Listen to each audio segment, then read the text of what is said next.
और कोई international VIP का भी ये चल रही है बोल रहा है, तो हम लोग उनके बात माने और आज और कल हम लोग अनशन में बैठेंगे। फिर 14 तारीख को ये डॉक्टर भीमराव अंबेडकर के जो प्रतिमा है, इनके नीचे हम लोग आज बैठ रहे हैं। जैसे उन लोगों ने हम लोग से मदद मांगा और हम बुद्ध प्रियार अंबेडकर और संत रैदास के मानने वाले लोग हैं, हमने वार्ता को स्वीकार किया और हमने बीच का रास्ता दिया है। हम लोग करुणा, मैत्री, शांति में विश्वास करते हैं, बातचीत में विश्वास करते हैं, लेकिन सरकार की तरफ से कोई बातचीत ही नहीं है, कुछ मौन है। ये क्या हो रहा है? नमस्कार साथियों, अभी इस वक्त आप देख सकते हैं पर्यटन थाना बोधगया में हम मौजूद हैं। जैसा कि आपको बता दूं कि 12 फरवरी को सारे बौद्धिस्ट लोग अमर अनशन पर बैठने वाले थे, भूख हड़ताल पर बैठने वाले थे महाबोधि महाविहार को मुक्त करने के लिए। लेकिन आज के दिन, आज 12 फरवरी के दिन आज प्रशासन द्वारा रोक लगा दिया गया है। प्रशासन का कहना है कि आइए हमसे पहले बात कीजिए, उसके बाद हमसे आदेश लीजिए, उसके बाद आगे की आप लोग कार्रवाई कीजिएगा। जैसा कि आपको बता दूं कि ये अप्रूवल लेने के लिए बहुत दिन पहले से दिया गया था, लेकिन थाना द्वारा अप्रूवल नहीं दिया गया था। और आज क्या विशेष बात हो रही है, आज अब तुरंत निकलने वाले हैं माननीय आकाश लामा, जो ऑल इंडिया बुद्धिस्ट फोरम के जनरल सेक्रेटरी हैं। तो हम आप लोगों को बात कराने की कोशिश करेंगे और क्या बातचीत हुई और आगे के निर्णय क्या है, आगे की रणनीति क्या है, उनसे हम आप लोगों के रूबरू कराएंगे। तब तक आप लोग हमारे साथ बने रहिएगा।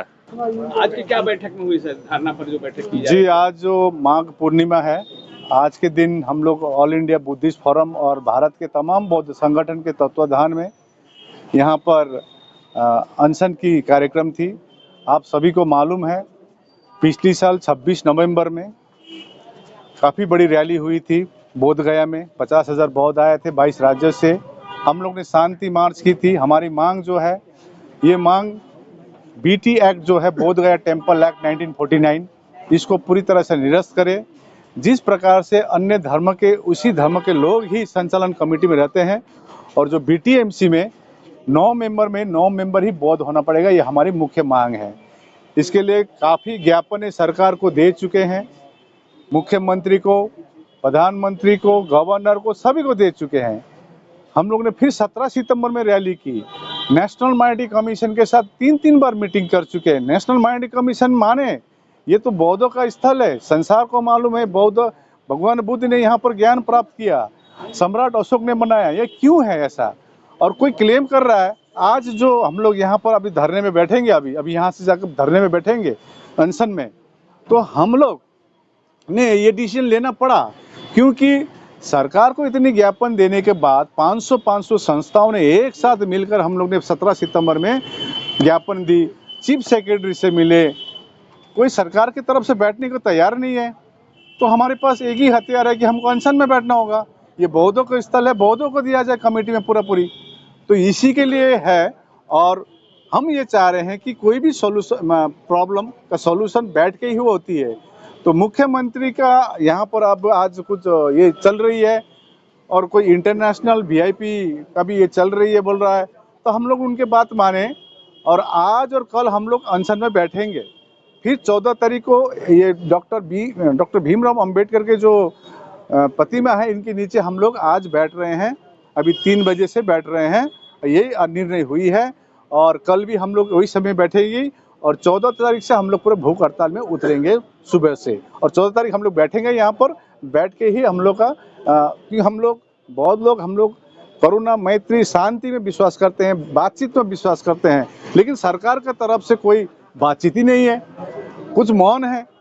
ये क्या हो रहा है? और हमारे आंखों के सामने यहाँ पर आप मनोरंजन कीजिए ना, हिंदी गाना गाइए, एक सेंसिटी रखिए, एक प्योरिटी रखिए। हमारे जो बौद्ध स्थल है, आप बुद्ध महोत्सव कर रहे हैं और 10 कदम में आप हिंदी डांस कर रहे हैं, आप रखिए ना वहाँ पर 1 किलोमीटर बाद में। हम मना नहीं कर रहे हैं, मनोरंजन कीजिए आप लोग, लेकिन जिस प्रकार से अन्य बौद्ध स्थल भी है, अनुराधापुर जाइए श्रीलंका में, कितनी शांति होती है।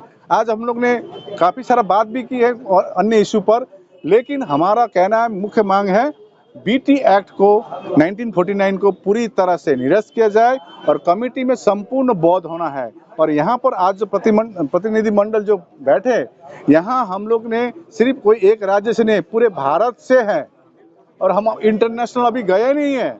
हम चाहते हैं घर का इशू है, घर में ही प्रॉब्लम सॉल्व हो। तो ये धरना करने का मुख्य कारण ही यही है कि सरकार हमारी बात सुने। सरकार बात नहीं सुन रही है हमारी बात, तो आज हो सकता है हम लोग यहाँ धरना में बैठेंगे, आपके चैनल के मार्फत ये जाए मुख्यमंत्री को, मुख्यमंत्री आएंगे हमारे पास, आए लिखित आश्वासन दे, कैसे बैठ के आपका बात रखिए, आप क्या बोलना चाहते, हम लोग अपना बात रखेंगे।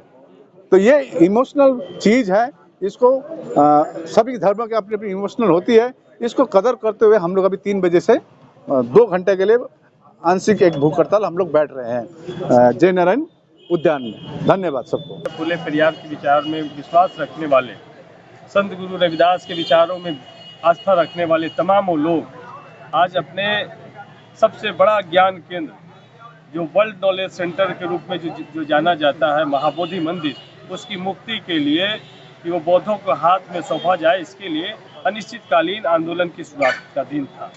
लेकिन प्रशासन बार बार लिखित देने के बावजूद भी उन लोगों ने वीवीआईपी मूवमेंट को लेकर के, मुख्यमंत्री और राज्यपाल के मूवमेंट को लेकर के इसमें उन्होंने संशोधन किया और आज हमें 2 बजे से 5 बजे तक के बैठने का परमिशन दिया है और कल भी यही समय निर्धारित होगा। उसके बाद हम अनिश्चितकालीन हम अपने धरना को, क्योंकि हम टकराहट नहीं चाहते, हम बुद्ध अम्बेडकर के विचार में विश्वास रखने वाले लोग हैं, हम पीसफुल तरीके से और हमारी संवैधानिक तरीके से हम इसका समाधान चाहते हैं और इसी वजह से हम पीसफुल आंदोलन का हम यहाँ के आयोजकों ने घोषणा किया था, उसमें व्यवधान हुआ, मुझे सूचना मिली, मैं यहाँ पर आया, एसडीएम और एसडीपीओ से हमने वार्ता की, एक बीच का रास्ता हमने निकालने का प्रयास किया है कि पीसफुल तरीके से डॉक्टर अंबेडकर के प्रतिमा के निकट जैविक उद्यान में इसमें प्रोटेस्ट को शुरुआत की जाएगी और उसके बाद फिर से हम लोग 14 तारीख से जो हमारा पूर्व का स्वरूप है उस स्वरूप में हम लोग अपने धरना को विस्तार करेंगे। वीआईपी एंट्री था सर, लेकिन बहुत तो बोलते हैं कि हम लोग शांतिपूर्ण अपने मांग रखेंगे, तो फिर उससे दिक्कत क्या थी सरकार को? सरकार को तो दिक्कत है तब ना, नहीं तो 75 साल से ज्यादा आजादी के हो गए तो ये बौद्धों के हाथ में आ जाना चाहिए था। किन्हीं न किन्हीं की सरकार रही, लेकिन ये बौद्धों को यह अधिकार प्राप्त नहीं हुआ, तो सरकार की मंशा साफ साफ दिख रही है। तो इसी वजह से बौद्ध धर्मावलंबियों को अंबेडकर, फुले पेरियार, संत रविदास के विचार में विश्वास रखने वाले तमाम लोग एक लामबंद होकर के उनको आंदोलन का रास्ता अख्तियार करना पड़ रहा है। अप्रूवल के लिए तो बहुत दिन पहले से आवेदन दिया गया था, फिर भी अप्रूवल नहीं मिल रहा था। आज सारे लोग बीच में कल मुख्यमंत्री का आगमन है, आज राज्यपाल भी आए हुए हैं, ठीक है। तो वीवीआईपी मूवमेंट बोधगया में हमेशा रहता है, लेकिन मुख्यमंत्री का आगमन होने की वजह से सारा एडमिनिस्ट्रेशन जो है उनके आवभगत में लगा हुआ है, तो इसी वजह से उन लोगों ने हम लोग से मदद मांगा और हम बुद्ध पेरियार और अम्बेडकर और संत रविदास के मानने वाले लोग हैं, हमने वार्ता को स्वीकार किया और हमने बीच का रास्ता दिया है। उसके बाद हम अपने पुराने स्वरूप में जो हमारा निश्चितकालीन जो बौद्ध धर्मावलंबियों का जो आंदोलन है उस आंदोलन को फिर से रफ्तार मिलेगा। बहुत बहुत जैसा कि आप अभी सुने माननीय आकाश लामा जी के द्वारा और सतीश दास जी के द्वारा कि किस तरीका से 2 दिन तक ये अमर अनशन जो बैठने वाले थे लोग, भूख हड़ताल पर बौद्धिस्ट लोग बैठने वाले थे, 2 दिन के लिए रोक दिया गया है। फिर भी लोग कुछ अलग जगह है जहां पर लोग धरने पर बैठेंगे और 14 तारीख से फिर आक्रामक ऐसा ही धरना प्रदर्शन चलेगा। अब तक आप लोग हमारे साथ बने रहे। सभी साथियों को नमो बुद्धाय, जय भीम, जय संविधान, जय मूल निवासी।